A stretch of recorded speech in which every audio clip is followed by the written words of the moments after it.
Now to another big story we're tracking. A Republican senator who voted to convict President Trump after the January 6th insurrection lost his primary over the weekend. CBS News projects Trump endorsed Congresswoman Julia Letlow and Louisiana State Treasurer John Fleming knocked out incumbent Bill Cassidy in Louisiana's Senate Republican primary. They will advance to a runoff election next month. In his concession speech, Cassidy took a thinly veiled swipe at the president. I've been able to participate in democracy. And when you participate in democracy, sometimes it doesn't turn out the way you want it to. But you don't pout, you don't whine, you don't claim the election was stolen. The president celebrated Senator Cassidy's defeat on social media. You see it here, writing, quote, "His disloyalty to the man who got him elected is now a part of legend, and it's nice to see that his political career is over."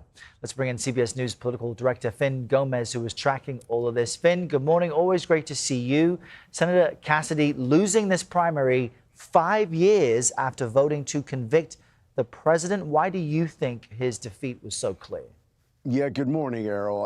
This loss was years in the making. From the moment Cassidy cast that vote to impeach the president, he was essentially a marked man inside his own party. And the president made it known that this was part of his retribution toward this midterm cycle. First, of course, Errol, it was the Indiana Republican state senators who defied him on redistricting, and 6 of them faced Trump-backed challengers and lost in their primary earlier this month. Then, of course, Senator Cassidy on Saturday, and Congressman Massey of Kentucky is the next target for the president in his powerful political operations with his tough primary this Tuesday, tomorrow.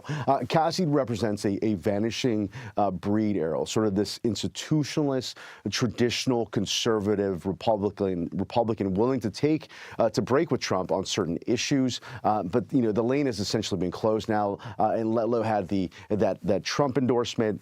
Fleming had the MAGA messaging, and together, along with the president's push, they squeezed Cassidy out of his own primary. Now, that's the first time since 2012 that a Republican senator has lost his primary.